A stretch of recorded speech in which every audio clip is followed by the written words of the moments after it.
un podcast Binge Audio. Et tu sais quoi, aide-nous à régler un différend. Je dis qu'il est temps de se faire de l'argent avec The Facebook, mais Marc refuse la publicité. Qui a raison? Vous vous rendez compte que vous savez pas encore ce que c'est? Jusqu'où ça va se développer, jusqu'où ça va aller? C'est pas le moment de quitter la partie. $1 million, c'est pas cool. Vous savez ce qui coûte? 1 milliard de dollars. Les entreprises de nouvelles technologies sont un réservoir, semble-t-il, infini pour les fictions, au cinéma comme à la télé. Il y a eu les biopics de Steve Jobs qui racontent les débuts d'Apple, The Social Network sur la naissance de Facebook, ou encore plus récemment The Playlist, une série Netflix sur les débuts de Spotify. À chaque fois, des histoires où une poignée d'ingénieurs armés d'une bonne idée atteint les sommets et la plupart du temps y reste. Certains d'entre vous écoutent peut-être d'ailleurs cet épisode sur Spotify en utilisant votre iPhone, mais une chose est à peu près certaine, aucun d'entre vous ne le fera à partir d'un BlackBerry.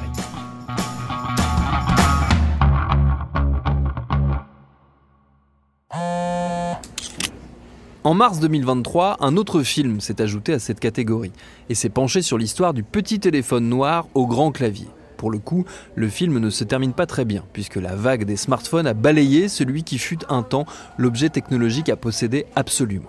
Mais n'allons pas trop vite, et repartons au début de son histoire, grâce à Anton Stolper qui signe le texte de cet épisode.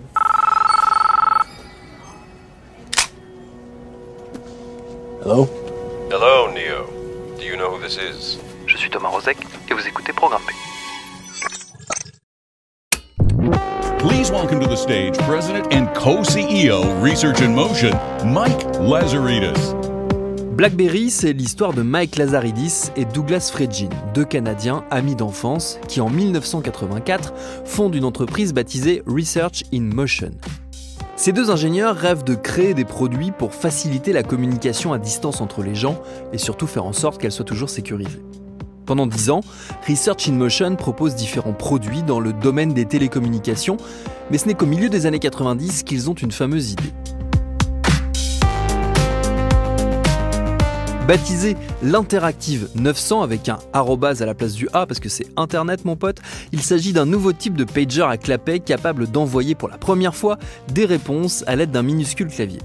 Le produit vise les dirigeants d'entreprises qui peuvent se permettre de dépenser l'équivalent de 1 200 € quand même pour se l'offrir. Pour ces derniers, c'est un objet révolutionnaire. On peut envoyer des fax, accéder à Internet et surtout envoyer des emails. Le vrai coup de génie, c'est ça. Même si leur appareil est avant tout un pager qui permet d'envoyer et de recevoir des messages, Research in Motion pressent qu'un changement s'opère dans le monde de la télécommunication.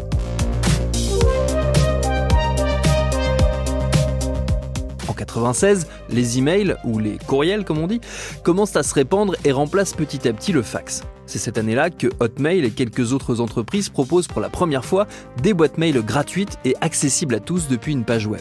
On peut envoyer des messages plus longs à plusieurs personnes simultanément, plus rapidement et sans devoir payer pour le papier ou l'encre que nécessite le fax.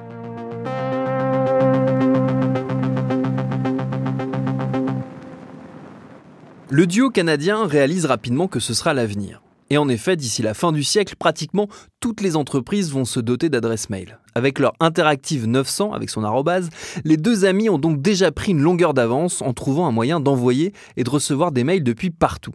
En attendant que les mails s'imposent, ils profitent de cette avance pour améliorer le design de leur appareil qui est assez moche, il faut bien le dire. Le 19 janvier 1999, l'email est définitivement entré dans les mœurs et Research in Motion annonce la sortie de son nouvel appareil.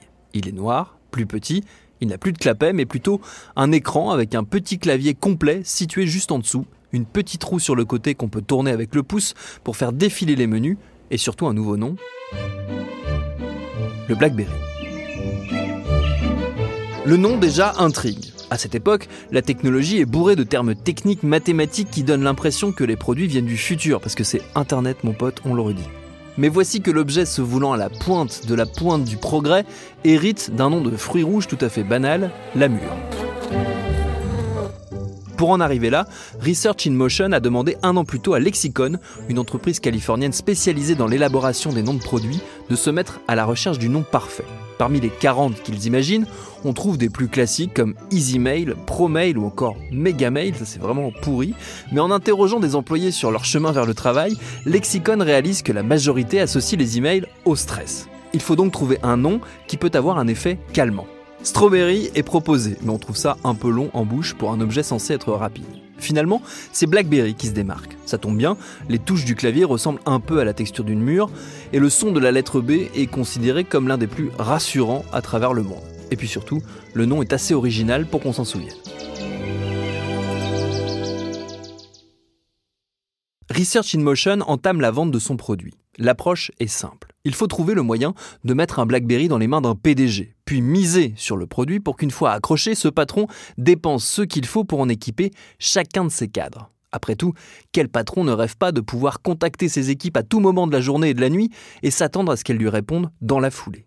Le travail n'est plus réservé au bureau, il est partout, les emails sont instantanés, on peut être connecté en permanence et le droit à la déconnexion, on n'y avait même pas encore pensé. Mais il reste encore une dernière barrière à franchir. Ce premier BlackBerry n'a pas de fonctionnalité téléphone, figurez-vous. Ce qui veut dire qu'en plus, les cadres doivent transporter un téléphone portable. Il faut attendre octobre 2002 et la sortie du BlackBerry série 6800 pour qu'on puisse enfin tout faire avec un seul et même appareil. À partir de cette date, on peut téléphoner pour commander une pizza, recevoir des mails incendiaires de son boss à minuit passé, juste après avoir envoyé un SMS alcoolisé à son ex, accéder aux cours de la bourse sur Internet et consulter son calendrier synchronisé pour constater que les vacances sont encore loin. L'avenir est là.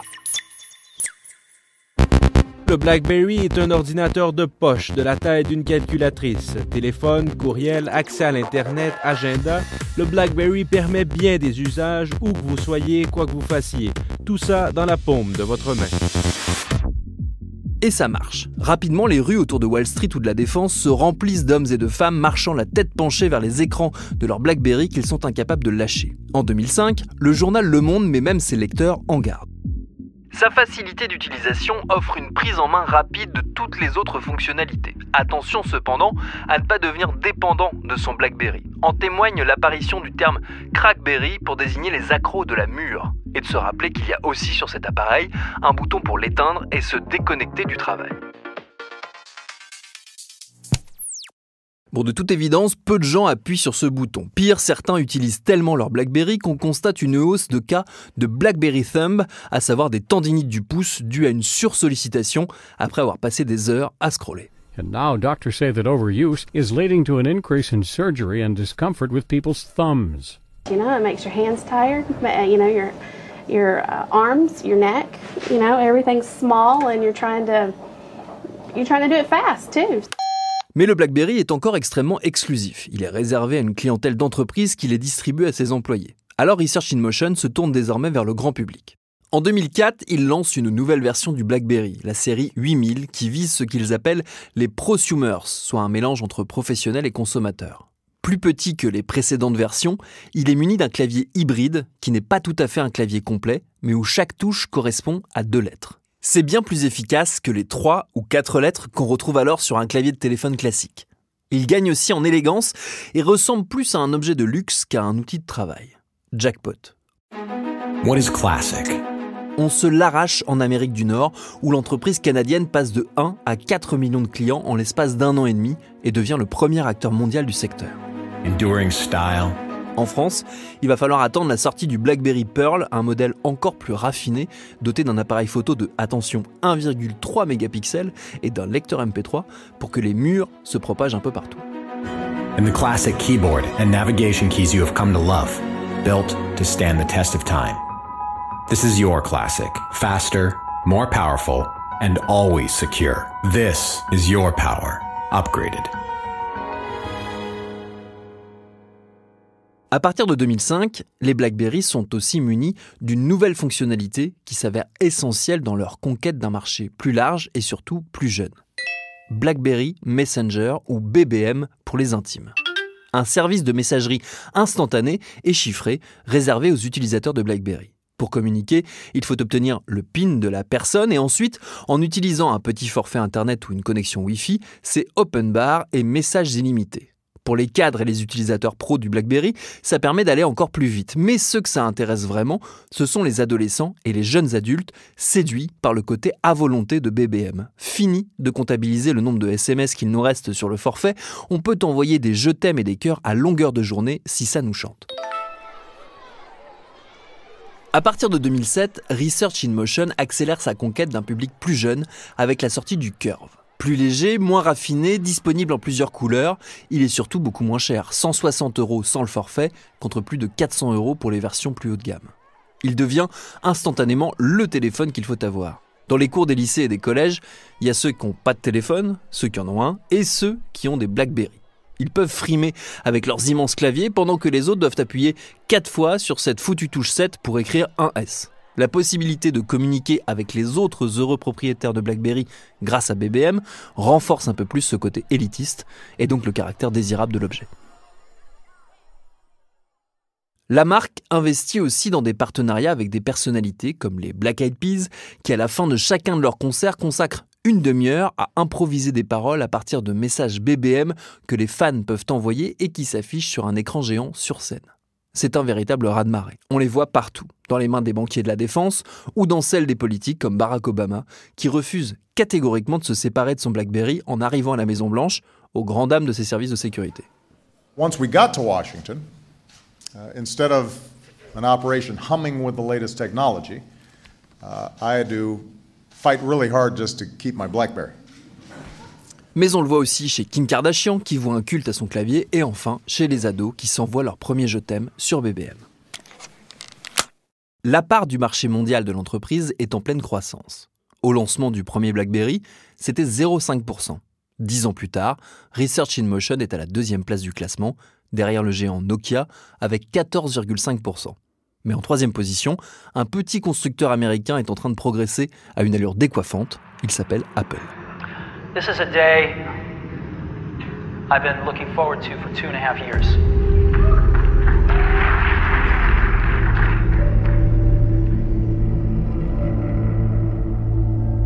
La légende de l'émergence de la marque à la pomme dans le viseur de la concurrence est la suivante. En janvier 2007, Mike Lazaridis, souvenez-vous, c'est le fondateur de Research in Motion, est chez lui en train de courir sur son tapis roulant. D'un œil, il suit la keynote de Steve Jobs, c'est la présentation par le patron d'Apple des nouveaux produits de son entreprise. Sur son écran, il voit Jobs commencer par montrer les téléphones actuels, tous munis de claviers. Parmi eux, évidemment, un BlackBerry. Jobs explique alors que le problème avec ces téléphones, il se trouve dans les 40% du bas. Le clavier, justement, qui est là tout le temps. This is one device. And we are calling it iPhone. Il dévoile alors l'iPhone avec un clavier tactile qui n'apparaît que quand on en a besoin. Mike est impressionné, un peu effrayé. Le lendemain, il en parle avec Jim Balsillie, qui co-dirige Research in Motion avec lui, et lui dit « Ces gars-là sont vraiment bons, c'est différent ».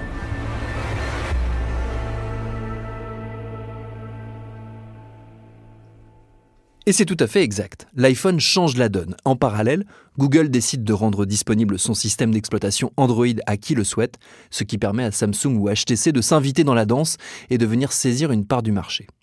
Alors certes, au début, la majorité ne s'est pas jetée sur le petit bijou de Steve Jobs. Pendant ces quelques premières années, les ventes de BlackBerry continuent à grimper et atteignent leur sommet en 2011. Mais cette bonne santé est trompeuse. Pendant que Research in Motion surfe sur sa vague avec son BlackBerry et son clavier, l'entreprise canadienne ne voit pas que derrière elle, un tsunami lui arrive dessus avec un iPhone au sommet. Steve Jobs avait raison, l'avenir c'était bien l'écran tactile, mais sa BlackBerry le comprend trop tard.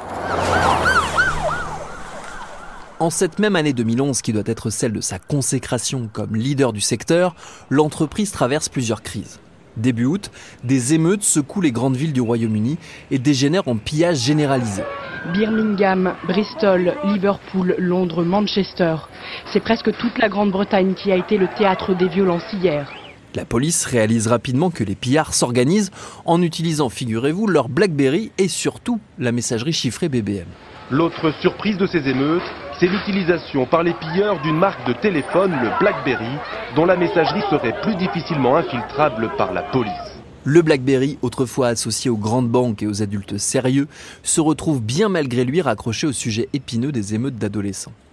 Cela s'ajoute au fait que le BlackBerry est particulièrement prisé des criminels qui aiment bien, eux aussi, la possibilité d'envoyer des messages chiffrés. Les services secrets britanniques s'efforcent d'essayer de déchiffrer les messages pendant que les politiques, eux, militent pour que le service soit carrément interrompu. Vous savez, couper les réseaux sociaux en temps de crise, ça vous rappelle sans doute quelque chose. Tout ça n'est pas bon pour l'image de la marque.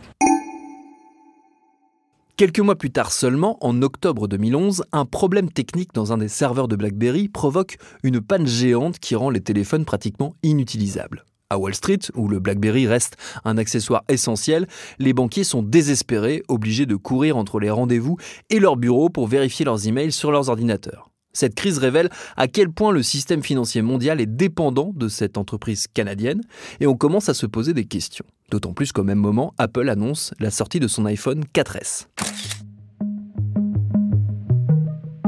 L'iPhone, il gagne du terrain, il devient beaucoup plus performant avec sa caméra 8 mégapixels, son assistant virtuel Siri et son système d'exploitation très rapide. Si pendant quelques années le clavier reste un argument valable pour garder son BlackBerry, l'incapacité de l'entreprise à suivre le rythme de progrès de son concurrent va signer sa perte. Elle tente de répliquer en introduisant quelques modèles tactiles ou hybrides comme le Torch, doté d'un écran tactile et d'un clavier qui se glisse derrière, mais c'est trop tard. La vague est passée, BlackBerry ne parvient pas à la rattraper.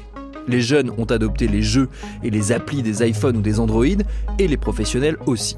En 2011, on l'a dit, l'entreprise signe ses plus hauts résultats avec 52,3 millions de ventes, mais c'est le début de la fin. La même année, elle licencie 2000 employés, et 6 mois plus tard, Mike Lazaridis démissionne. En 2012, les ventes chutent de 25% et ça ne s'arrête plus. En 2016, 432 millions de smartphones sont vendus dans le monde, mais seulement 207 900 ont un système d'exploitation BlackBerry. Et l'entreprise annonce qu'elle cesse la production de téléphones pour se tourner exclusivement vers le développement de logiciels de cybersécurité.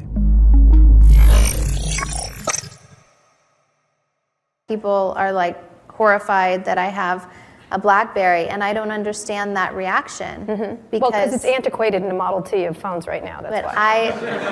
I just a BlackBerry. It's my heart and soul. Like I love it. I'll never get rid of it.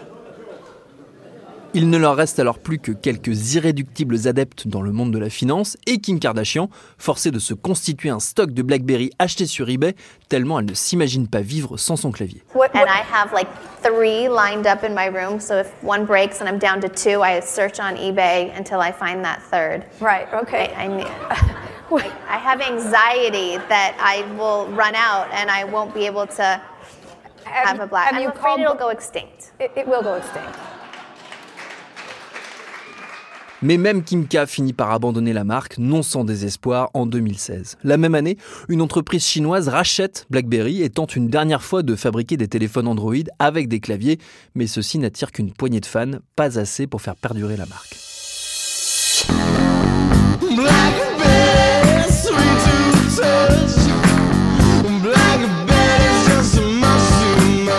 Le symbole le plus puissant de la mort de BlackBerry, on peut estimer qu'il survient en 2020. Une étude du site Compare My Mobile cherche à comprendre l'influence qu'ont les téléphones qu'on affiche sur nos photos de profil sur les sites de rencontres. En gros, est-ce que se montrer avec tel ou tel appareil en main nous rend plus ou moins désirables ? Résultat, on avait 76% plus de chances d'avoir du succès avec un iPhone dans la main, mais si on avait le malheur de tenir un BlackBerry, on avait 74% moins de chances de décrocher un rencard. Encore un rendez-vous manqué, finalement.